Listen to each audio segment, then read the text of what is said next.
Hi, I'm Kyria from House of Education. Today, I wanted to talk about what to do when your little readers are moving on from CAT, consonant, vowel, consonant words. So you need to help them blend the sounds together so that they can start to hear the words. We really want to work on their audio processing. So that's not just about their ear, that's about the processing center in their brain. So making sounds, listening to music, and talking about words are going to be really useful skills. Focusing on beginning sounds. What do you hear first? What do you hear last is also going to be important. And then what do you hear in the middle? Now, of course, you have tough words like goat, which have a vowel team in the middle that sounds like an O. For these young readers who are just getting past the basics of CVC, we're not going to really work on the vowel teams. So when they say to the word goat, I hear an O. Great, that does sound like an O. Later, you're going to learn that there are silent letters that partner with them, or bossy letters that tell other letters what to do. But we're not going to work on that today. Today, we're going to work on chunks. So chunks could be considered blends. And yes, vowel teams are like blends, but we're going to stick in the consonant chunks. These are really important because they help smooth out the sounds as we're reading. Chunks can be used for all readers of all different types and all different skill sets. So if you have a child with learning disability like dyslexia, chunking is going to be useful for them. If you have a reader who is just not hearing the sounds quite right yet, chunking is going to be useful as well. Some kids like to just make the sound like a clap. That's it. So we want to help them hear more of the sounds. Instead of them hearing claps, we want to show them how they can wipe the sound instead of tapping the sound. So tapping is a great activity to do with your littles, and you can obviously go consonant, vowel, consonant with your tapping words, but you can also do mid-arm taps to get in your longer words like black. But that's really hard, so you want to smooth it out. So you want to say black. That's going to help. You can do the same thing with fingers, but obviously couldn't do black because it's too many letters. So finger tapping is a little bit harder there. Now, what I like to do is to get really hands-on. Instead of just using the body, we also reinforce with physical letters because we want to be able to see what the letters look like before we've learned to really focus on writing beautifully. Beautiful writing takes time. Penmanship is a process, and it slows the reading process down, and it can create frustration. And writing becomes about reading, and then reading is about writing, and oh my goodness, I cannot do this anymore. Is what happens in those little brains. So we don't want to do that. We want to use our body, our hands, and forms of letters. These can be stamps, they can be beads, they can be magnetic letters, they can even be the puzzle pieces to the ABC alphabet that they no longer play with. You can take those off, put the board away, use just the letters, and make words. Again, the simple letters, we're not looking for blends. So as far as blended vowel teams, we are doing regular blends. So you're not going to need to repeat letters often. You do want to stay away from your EE words because if you're using a puzzle, you only have one E. If you wanted, you can get 2 packages of magnets, but I really recommend keeping it simple. So we're going to go down to my desk and I'm going to show you one of my favorite worksheets that I've created that helps them use a little bit of math to trick the brain into adding sounds together. Here we go. So of course we have to open up, I call them bag monsters. It's the bags, the belly of the monster. And to get them put away nice and easy, we fill the bag monster's belly. But today, we are focused on figuring out our words. So the first activity is already done. Now it is the lowercase d. I do this intentionally to help them recognize what the lowercase d does or the lowercase b does on a line. But The rest of them, we want them to focus on using capital letters just because capital letters are much easier to write than lowercase letters. Now down below, we do have write 3 sentences. So we're going to pick 3 words to make 3 sentences with. We are going to use a capital, and we're going to use lowercase, and we're going to use proper punctuation at the end. So that is one thing you want to make sure that you start off easy, work your way up. You want to keep your frustration level low here and build up here. So when you get to the end, you feel like there's some success. But we have to play first. So we're going to find our D, and we're going to put it in our first little compartment. I recommend a 4-compartment area. You may find a bigger one that has 4 here and number 5 is the big one. That would be really cool too. Now we're going to put our vowel by itself because he is not part of a team. Neither is our D. Now on here, he does look like he's part of a team. And this again is to help blend this sound group together. Unk, unk. It's a really tough one. So we are going to squeeze in our final compartment. Unk. There we go. Now we have D, unk. What I like to have them do is to tap it or touch it. So they can touch with their finger or they can tap it. D, unk. Because I want them to sound these 2 letters together. I'm tapping only 1 time. Then what we're going to do is we're going to smooth it out. So they can use their whole hand or they can use their finger to wipe across this little divider. D, unk.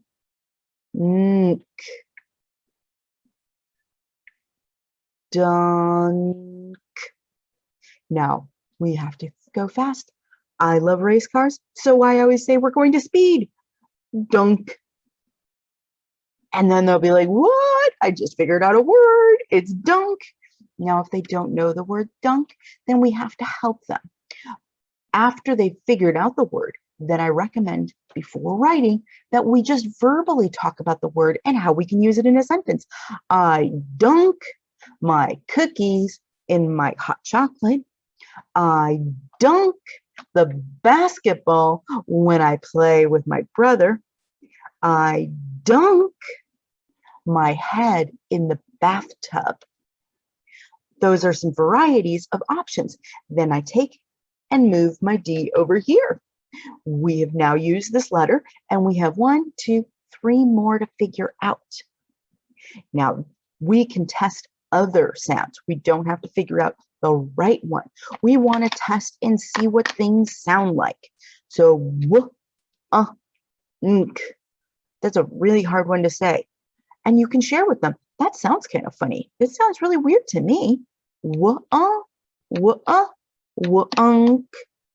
W-unk. Let's smooth it out. Wonk. I think that might be a word Dr. Seuss made up. Do you think that's a real word? Maybe not. We should put it over here because it doesn't sound like a real word to me right now. Now, I use the phrase that doesn't sound like a real word to me right now because maybe this is a tougher word that is real, but they don't know what it is. And it's not in their normal vocabulary.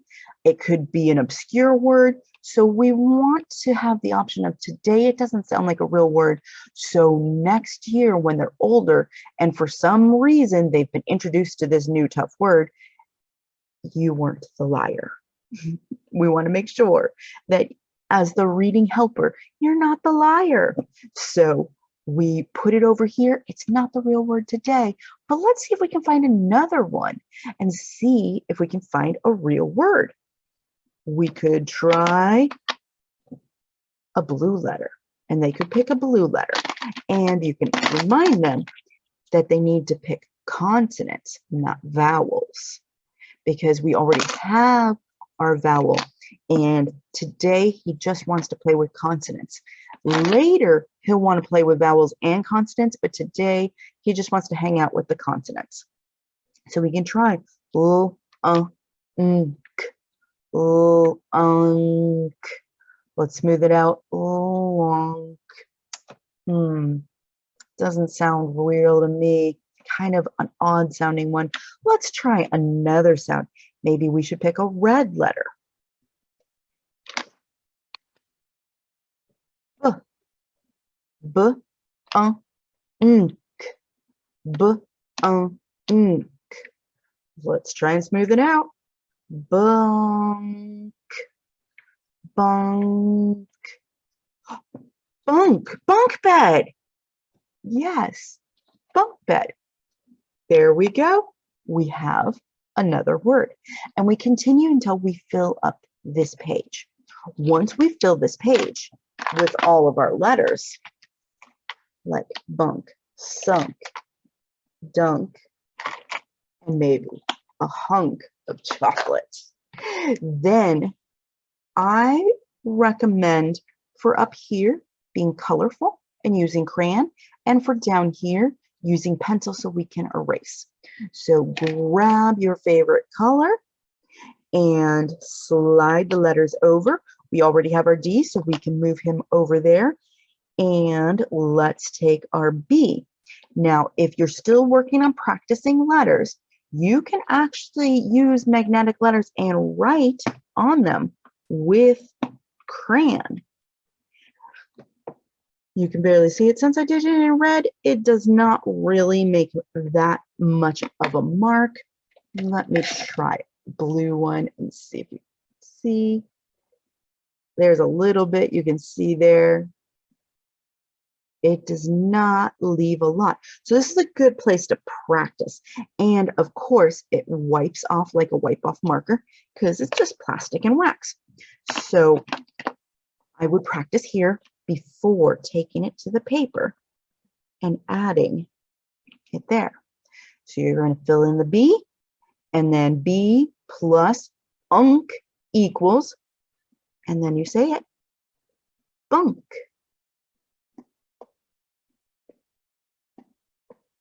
And we just write it one time. Now, again, fill out this first, do this last. And again, I like to be colorful, so change colors. Always suggest, let's get another color. Let's try purple. So we can write on top of here to practice, and then take it to the paper. There we go. S plus unk equals unk. I sunk my ship in the bathtub. Sunk. Now we gotta change colors. Here we go. Now, unk. 2 lines and a bridge. 2 lines and a bridge. H plus unk. Hunk.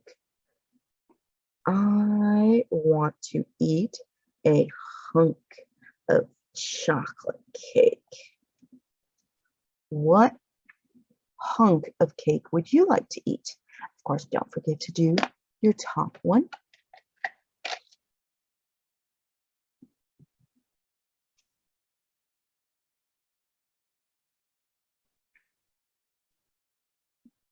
Now, as you're writing your words, you've practiced more sentences, just like we did with the tray, but now you have more sentences in your brain, in the sphere of things, so you'll be able to go to that section and use your pencil to write your sentence.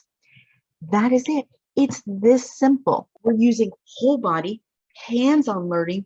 We're using colors for creativity and talking it out. Really important is talking it out so that they hear more sounds and they can practice different tenses. Not tenses necessarily of the word you're using, but tenses of I had a hunk of cake for lunch.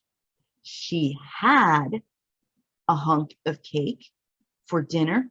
He has a hunk of cake left over. Practicing those different ones is really going to help them. Remember Slow down when you're speaking, when you're doing learning activities, so that the time is happening in the brain, the processing time. You want to really allow for the opportunity for the auditory section of the brain to really grasp what you're saying. Hope this video helps. Again, this is not a cure-all method. This works for many children.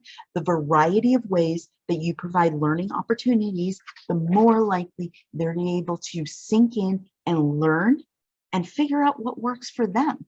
So check out other methods. This is just one way to do it.